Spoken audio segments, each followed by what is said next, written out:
talk about Lala Land economics. So this was the response of the former Bank of England chief when Zach Polanski made the quite modest suggestion that perhaps we need a more proactive approach, a more investment-led approach, rather than this kind of continual cutting to the bone and offering tax cuts to the rich as living standards plunge. So immediately after that, we cut to Andy Haldane, the former Bank of England chief, who really scoffingly calls this La La Land economics. It's a fantasy, and we shouldn't be playing with funny money, his words.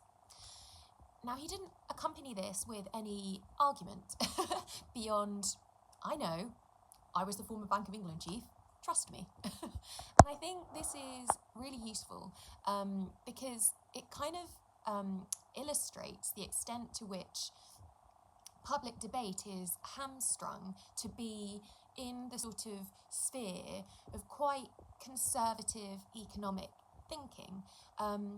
We're not actually even able to articulate a little bit of flexibility to borrow, to invest. We're just sort of tied to this really, at this point, failing orthodoxy that if we leave everything to the market and the private sector, this is the engine to growth, and this perhaps will lift all boats. We're seeing that actually growth is spluttering across the developed world, apart from perhaps in America, but that has some peculiar characteristics. First, it's the global economic superpower. It controls pretty much global economic policy. It unilaterally decides on economic sanctions, and it has the currency, the world's reserve currency, which inflates the value of its GDP quite significantly. It's also the centre, because of a lot of these factors, of the tech monopolies who kind of seek and extract value in some sense from the globe. And indeed, I think over half of its GDP growth this year is attributable purely to this sort of speculative investment in AI. So stripping out these factors, we actually have a sort of very low growth global economy. And yet, to articulate for even modest flexibility to invest and grow and perhaps improve things for ordinary people, you know, we do live in democracies, this is scoffed at out of hand. So the economics profession and the theory behind it seems to be operating in a way to shut down and constrain debate. And it's not just the famously conservative Bank of England economists that think that their way of doing economics and their economic policy is the only way, and anything else is head in the clouds, fantasy land stuff. This is actually how mainstream economics is taught. And I would argue this is strategic. So it's taught in a way that doesn't encourage debate. It's simply laid down as fact. And then it is expressed in a form with maths, and the framework of Newtonian physics is used. So this notion of closed physical systems moving to equilibrium, but this notion of sort of fixed physical laws. And I think what this kind of contributes to is sort of, it gives the trappings of science, and it feels like a science of kind of fixed, determinable laws.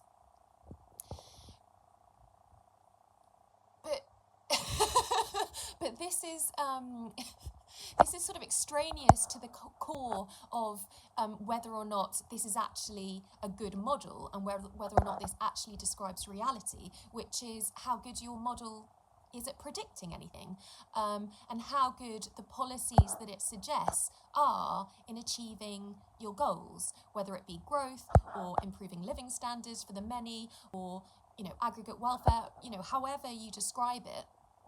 The fact that you frame something in a way that feels sciencey and feels neutral and objective does not make it these things. And I think it's actually quite a sort of clever, almost rhetorical device, but it's deeper than rhetorical. It's actually sort of painting a discipline and a theory and a belief, a story about how the markets operate, and giving it the sort of the colouring and the feel of real objective science. So the only real gauge of whether or not this science of markets is in fact a science or a pseudoscience, a pretense of science, is to see how the model does at predicting things. So banks and governments end up using a variety of models, and they mainly rely on big statistical models that simply project the relationship between various elements forward into the future in a straight line, rather than on these sort of theory structural models, as they call them. But even with this amalgam of models, the economics profession is famously poor at predicting performance, both before and after shocks. So in the 2008 global financial crisis, this came out of complete left field, because the theory underlying their models held that we are dealing with super-rational people with perfect foresight.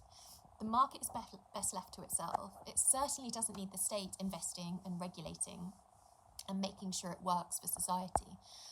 And so the lessons of the Great Depression and rules to mitigate risk were relaxed. Over the years, incredible, catastrophic risk was being accumulated, but they believed they had magicked away risk within finance. They did not anticipate that insufficient numbers anticipated that this smorgasbord of money, bets and counter bets, trillions upon hundreds of trillions, would create dysfunctional incentives, destabilising the housing market and creating a monster bubble, which eventually popped. You might have thought predicting monster crashes threatening the stability of the entire ecosystem would be a big part of what economic theory tries to understand. But this astonishing failure didn't prompt any revaluation of the core of their thinking, just a myriad of tweaks after the fact. Okay, so economists were blindsided by the big crash. Perhaps they fared better afterwards, predicting the recovery. Perhaps their policy toolkit ensured a quick recovery. The answer is no and no. So predictions after the crash each year were wildly optimistic, quickly anticipating a reversion to trend. That is a sort of bounce back to the trajectory, the very kind of speedy trajectory we were on before 2008. So the reasoning is that there had been no fundamental degradation in the structure of the economy, and thus there should be no impact on future growth. We're all just hyper-rational optimizers. We won't get thrown off track by muddy matters like the economy actually tanking for a short while. We will quickly revert to whatever we were doing before with the same sort of economic calculus, and growth should therefore quickly bounce back. But this doesn't seem to be how the economy operates, or how we do. Each year they were wrong, and each year they anticipated the fast reversion was just around the corner.